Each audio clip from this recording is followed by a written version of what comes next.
We're back, Steve, and this is Lies of P. Lies of Pinocchio. And it's very obvious that they've studied the homework of FromSoft development, because this game is essentially a Souls-like. I don't believe it is in universe, but that doesn't really matter.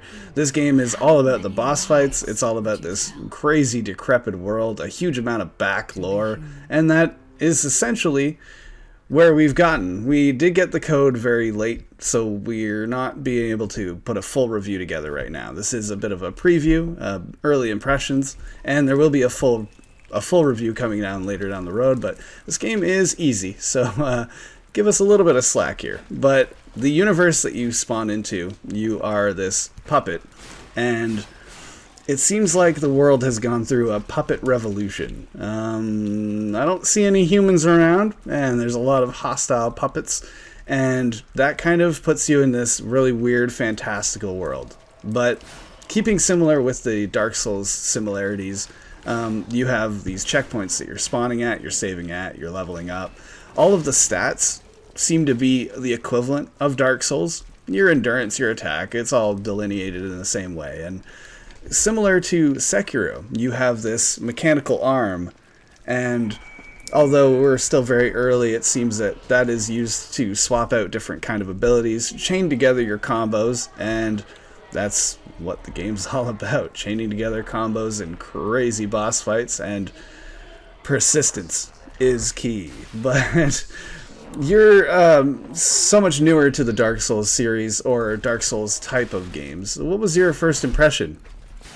Well, first impression is I thought graphically they've done a really good job. It looks amazing.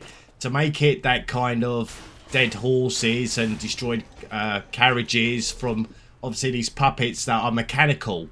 So they've gone all haywire and they're just basically destroying and attacking everything.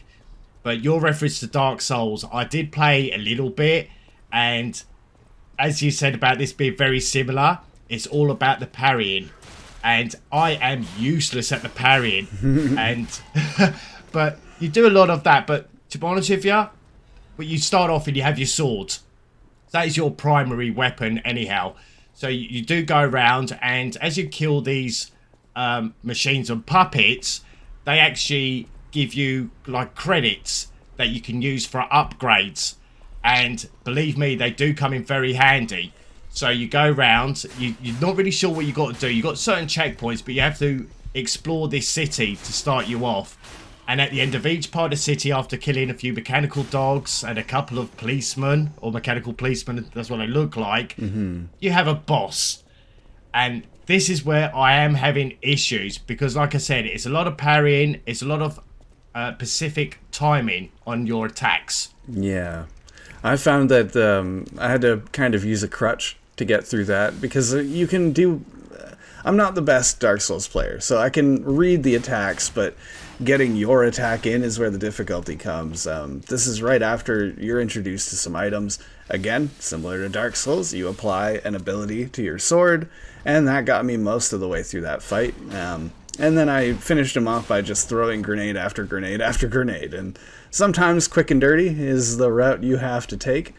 And again, funny enough, the route you have to take reminds me of another similarity to Souls. You have a lot of times where you can double back on your route and open up, kick a ladder down to yourself below. Next time you spawn, the gates open, that sort of thing. And it's fun because it gives you a sense of importance. There's importance to exploring. And while you're exploring, you're killing waves and waves of these puppets to level yourself up, and that's going to be a necessity.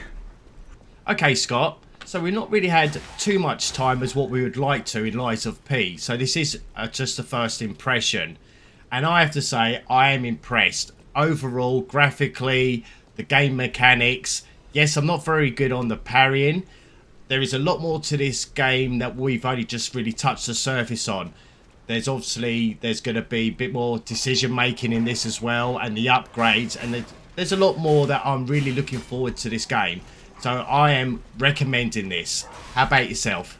Yes, as a admittedly casual fan of Dark Souls, I have to recommend this game because it fits into that same groove, that same portfolio, and it has a little bit of changes here and there that I appreciate more than the original Dark Souls, we'll say.